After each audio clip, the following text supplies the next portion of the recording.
Welcome, everyone, and thank you for joining us today. The National Association for Healthcare Quality is an association that supports the healthcare quality profession. We define the standard of excellence, identify and validate the body of knowledge required of healthcare quality professionals, and we provide them with the tools they need to meet that standard of excellence. We offer the only accredited certification in healthcare quality, the CPHQ. With over 9,000 CPHQs worldwide, these professionals are universally recognized as qualified in their work and advance the profession of healthcare quality. We also provide extensive educational programming for those new to the field to seasoned pros. Healthcare Quality Principles, an online certificate program, establishes a great foundation for those just starting out in healthcare quality. For those of you planning to sit for the CPHQ exam, our CPHQ prep resources could be just what you need to feel as prepared as possible. With an online learning course, in-person workshops, books, and practice tests, you're sure to find a study tool that works best for you. And for our advanced and master practitioners, we offer Healthcare Quality Essentials. Healthcare Quality Essentials define the expanding and emerging healthcare quality professional roles of today and tomorrow.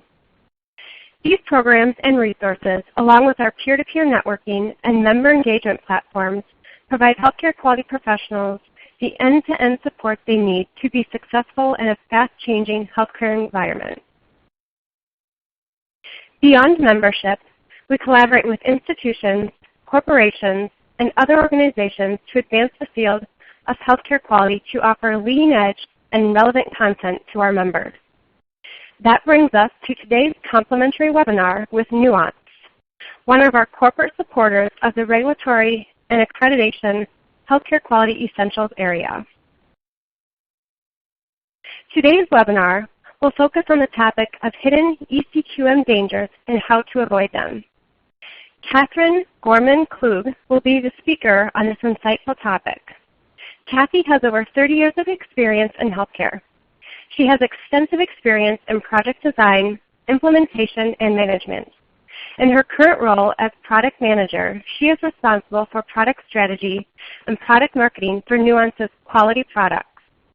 Previously, as a corporate director of privacy and data security, she was responsible for compliance and requirements imposed by HIPAA and other regulatory and accreditation standards for an integrated health system with over 7,000 employees.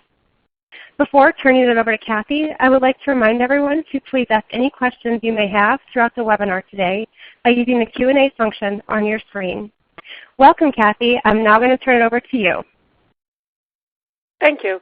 Good afternoon, everybody. As we're going to go through today, we're going to do a little bit of a background on what eCQMs are and how things are changing, and as the topic is, as to what the pitfalls are and how to avoid them. We only have a half hour, so as was mentioned, please type your questions in as I go, so I am able to see them, so I can answer them as part of the presentation. So as we all know, for fiscal year 2016, even though it really was calendar year because they started January 1st, CMS has had a mandate surrounding eCQMs. Prior to that, it was voluntary. The reality is very few people participated because it was voluntary. At that point, there were 28 available measures, and they have to be submitted by February 28th of 2017, and you can either use third quarter or fourth quarter data. The chosen format by CMS is a QRDA1 format, and meaningful use requires all EHR vendors to support eCQMs. But that being said, what we have found in our research and what we're seeing in the field and in the literature is that while EHRs are required to support eCQMs, not all versions of the current EHR support eCQMs. It's usually one version or one service pack up, or just one of multiple flavors of the various EHRs that are out there. And as we all know, EHRs really were not implemented with an eye to capturing quality data. It really was with capturing the data that was needed for documentation, for reimbursement, and quite candidly, in many instances, for physician satisfaction. I always ask when I give this presentation, and I give it live, how many folks in the quality arena were actually at the table as part of the EHR implementation to make your needs known. And the answer, as I'm sure won't surprise anybody, is it's very few. So we all know what we had to do for 2016, but let's take a look at what the regulatory mandates are for 2017 for both Joint Commission and for CMS. Now, Joint Commission, as I'm sure all of you know, has made a big change this year. They no longer are referring or supporting traditional measure sets. They are trying to align much more tightly with CMS, and now they are just looking at measures.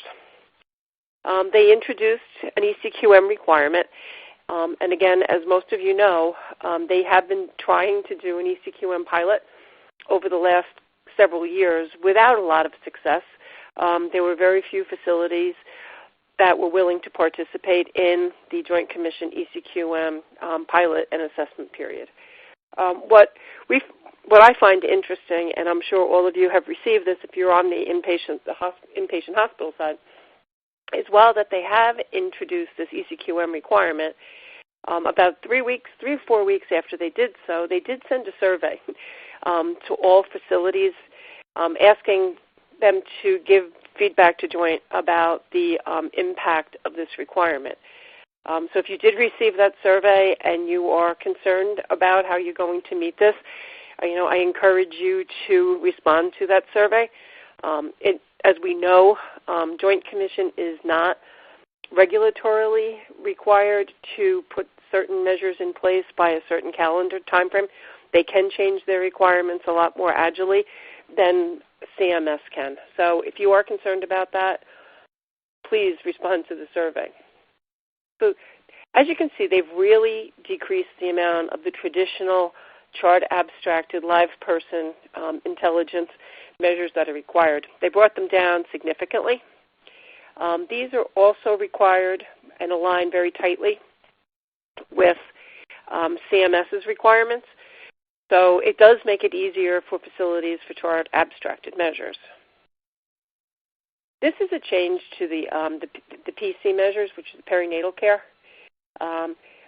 If you have more than 300 births per year, they also requiring you not to submit just PCO1, but also 2, 3, 4, and 5.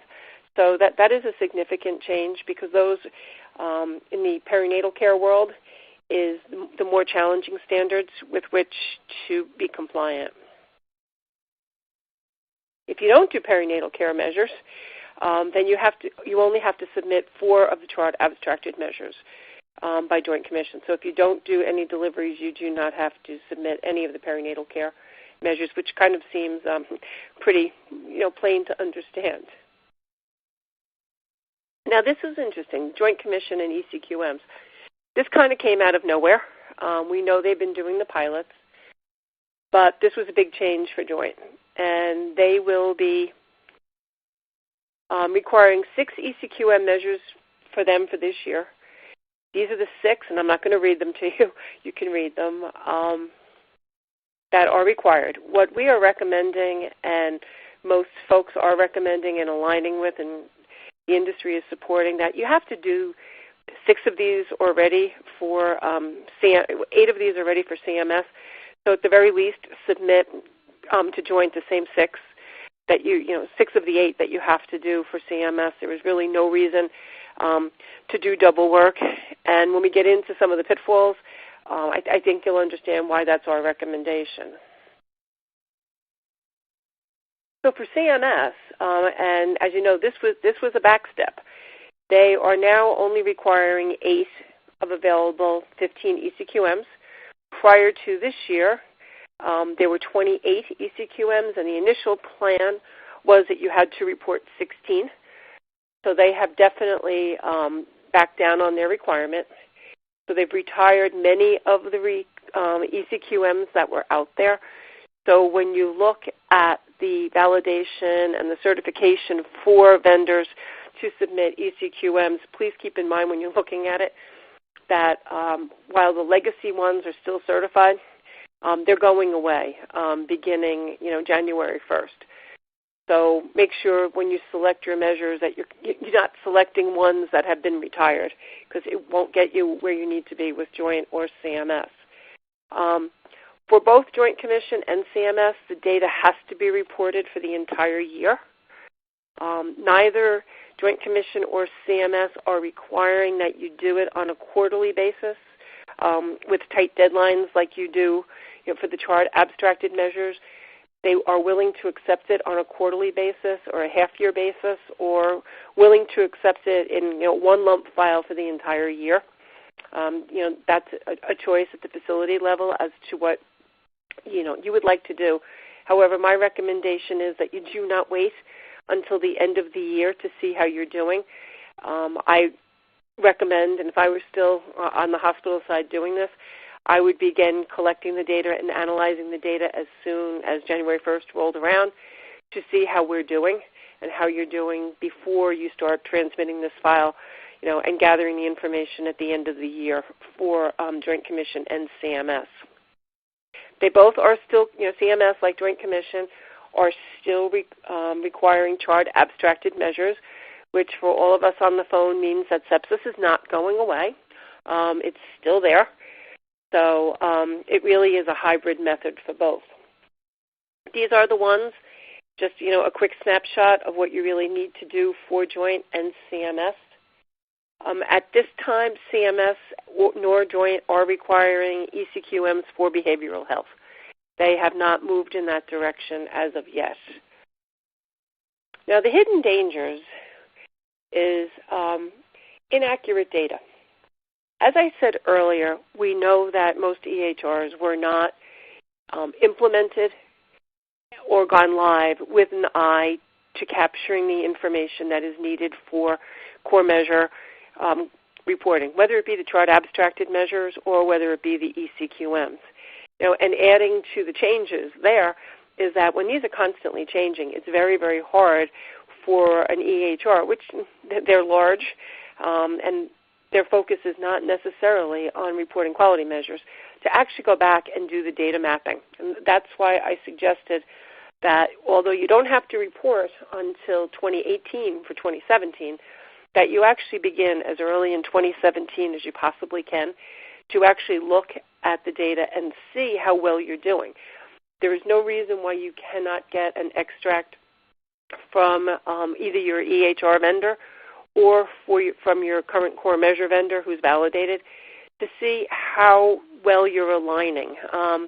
Many organizations have decided that they are going to do really an apples to orange comparison, if you will, and they will continue to manual abstract the same measures that they are submitting as eCQMs to see what the delta is. There's very good reasons to do that. Among them is the opportunity to go back to the EHR implementation team and say, we really need, re-data mapping, but also it is to really prove to yourselves and to those within the organization, such as the board and the chief quality officers and the medical staff, that the quality of care has not changed, that it's still excellent quality of care. It's just that by capturing it electronically, it's not capturing everything that you need to support those core measures.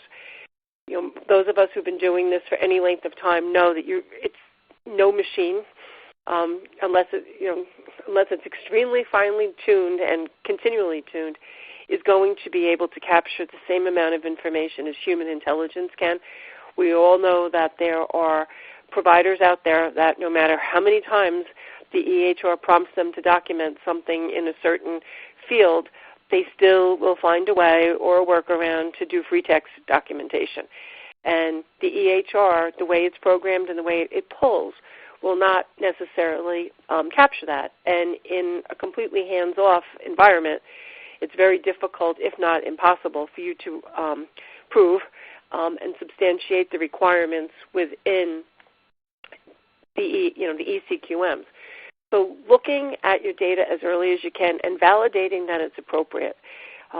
This is where this is where you need resources to do this. This is eCQMs is not going to be initially, hopefully for the next couple of years. eCQMs is going to continue to require resources from experienced abstractors in the quality department, or however whomever does the abstraction. So keep that in mind, keep that voice saying the eCQMs are not making, it's not going to decrease our work effort. In fact, it's actually going to either keep it level or it's going to increase our level, because we're going to have to do our chart abstracted, and we're also going to have to validate the data related to what the eCQMs have pulled.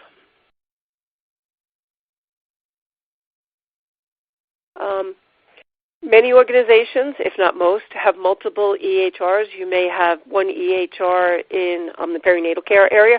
You may have one in the ED. So capturing all of the data from that is definitely key, and making sure it syncs up.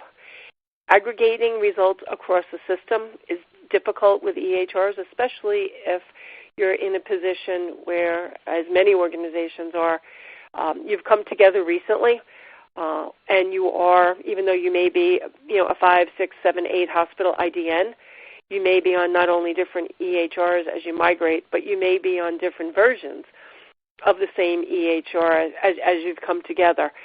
And you also may be in the position, like many IDNs and standalone facilities are, that your current EHR is not going to be your lifetime EHR, and that you're evaluating other alternatives to move forward with and to move on to. So really validating with your EHR vendor, if you choose to have your EHR vendor do this, I would get with them as soon as possible and make sure that they can demonstrate to you that the current version of that EHR that you have installed at your organization and or across your IDN actually supports the creation of the QRDA1 file and the EHR and the eCQM requirements as put forth by Joint Commission and CMS. As we said, eCQM EHR vendors will support a large number of the eCQMs, but they traditionally there is not a lot of depth of what's there, and that is not to condemn EHRs. This is what we have seen in the literature. This is what we have seen and heard in the field, that they do eCQMs, but when organizations look at the outputs of the eCQMs, most folks in the quality arena expect it to look the same and have the same type of reporting as they get from the traditional chart abstracted quality. Knowing right away if you passed or failed, knowing why if you failed you didn't, you failed, and being able to say, well, here's my numerator, here's my denominator, how many cases dropped off. From anecdotally, and as I said, the literature supports, and from what we've seen of some of the EHRs, that's not always the case. So you need to make sure you're not taken by surprise at the end of the year. So again, really begin looking at this, query your vendor, make sure that they are you are on the version that supports eCQMs, and I do know in some instances that may be difficult because the relationship with the EHR vendor is not normally driven in most organizations through the quality department, but it is driven through the IT department. So that is, you need to, if you cannot get a response, you need to work with your IT department sooner than later to make sure these things are being supported. So what are the consequences? Your APU is going to be impacted if you do not get in your appropriate number of eCQMs. These are cumulative, and they, as we all know, they compound exponentially over year over year. So, most folks traditionally look at meaningful use as being the only dollars, as well as value-based purchasing being the only dollars. But for those in the trenches like us, we all know that that's really definitely not the case, that it's all of your reimbursement, from the three various programs out there. Resulting in poor quality scores, no one wants although this we know, or we've been told, all of us, that eCQM data will not be publicly reported for the first year. There's always that chance that that's not the case, which is one of the reasons that we have heard from CMS and Joint Commission that organizations were very hesitant to participate in any of the eCQM trials. Joint Commission accreditation could be in jeopardy. We all know how the Joint Commission surveys work. We don't need to cover that on a webinar today, but looking at that and making sure you are in good standing with Joint Commission and you don't get dinged for any of the things that you know you are really doing well. And again, that goes back to looking at the same patients for both the chart abstracted measures as well as the eCQMs so you can line them up. I recommend the same thing for CMS as well. They are going to be extending their CDAC program into eCQMs. The last I have read is that they are not 100% certain on their roadmap how they are going to do it, but they are not abandoning the CDAC program as we moved to eCQMs. So again, how do you reduce risk? You need to determine, number one, as an organization, if you are going to use your EHR vendor or you're going to work with your existing core measures vendor to do the reporting for both CMS for 2016, that's due in February, and what you're going to do going forward for CMS and Joint Commission submission of eCQMs that are required for 2017. Look at your QRDA1 file. Make sure that you should be receiving back an error report that shows what missing pieces are. Correct the file. Now, correcting the file is going to require redata mapping. That, as we know, implementing EHRs and looking at redata mapping is difficult. So if you have the opportunity to work with your core measures vendor who is probably handling this differently than your EHR vendor, you probably have a little bit more flexibility because there are data dictionaries that can be expanded out to capture more of the information.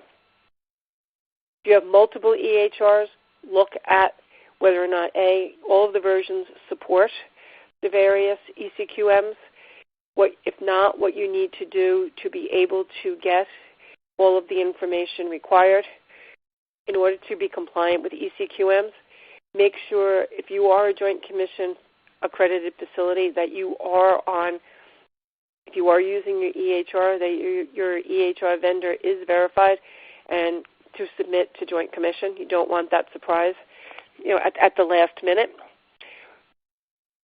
Questions for your IT department, because as I said, the relationship with the EHR, especially if you're going to go with your EHR, they normally have the relationship with the EHR vendor, and in all candor, they are not as familiar with the quality and the eCQM reporting requirements as they are from the pure meaningful use. So you need to ask them about the QRDA1 files. Can you get it? How are they being validated? Make sure that you guys and your teams are at the table looking at these and not going in with trust. Although I doubt that I need to caution folks about that. But to make sure that the right folks, the quality folks, because you guys are the subject matter experts, are looking at these files. And if these files are not accurate, what is the remediation strategy and how quickly can you ramp up to make sure that you're not putting your accreditation or any dollars in jeopardy? So I believe I've answered the questions that have come in during the presentation. So if there are any other questions, please, at this time, please feel free to add them. I know I went through pretty quickly, but we all know we only have a half hour. This is a topic we could, if we were in a room together, we probably would have an interactive session and speak to each other for about an hour and a half. So please feel free to ask any questions at this time.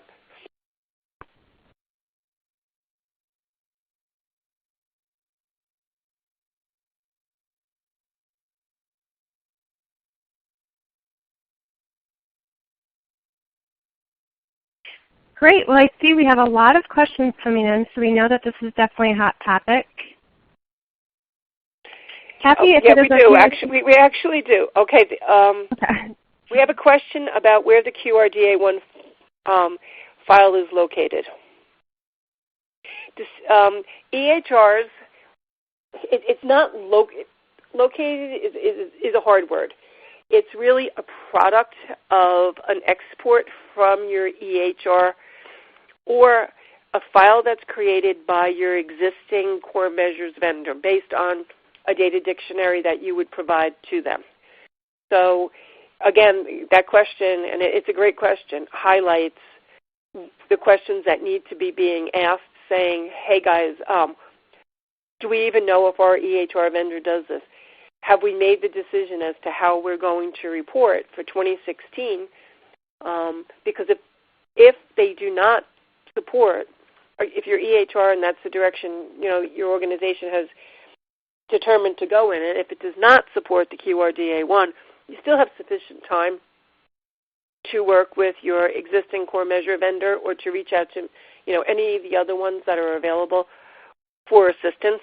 You don't necessarily have to switch over for all of your chart abstracted measures for 2016.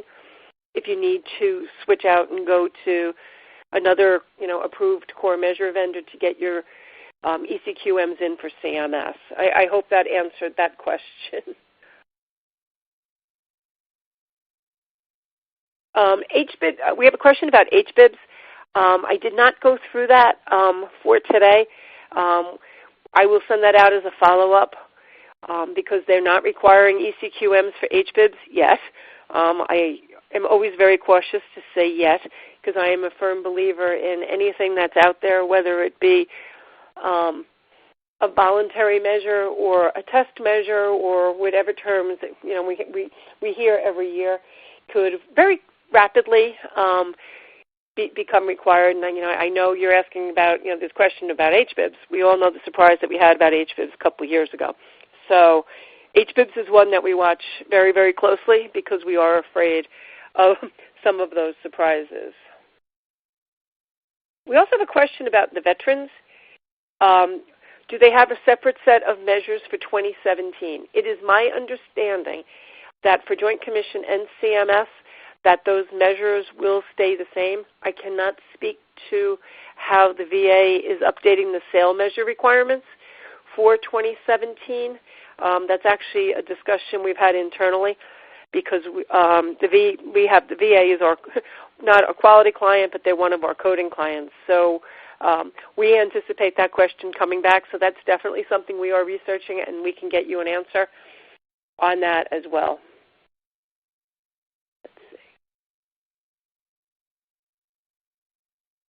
When you reference CMS, is it the IQR? Yes, it is the IQR that we are referencing. And yes, it is 90 days. It's either the third quarter or the fourth quarter. That has to be reported in 2017.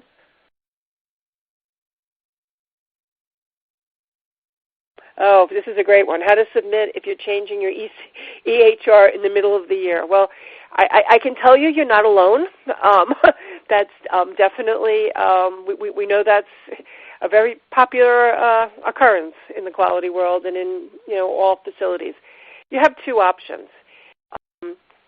You either can work with your existing EHR vendor to extend the contract only to create what you need for eCQMs for 2017, or probably the less painful option is to work with an existing quality measure vendor and start with January 1st and be consistent and have the same support throughout the year so you don't have any, peaks and lows during the year related to your quality reporting.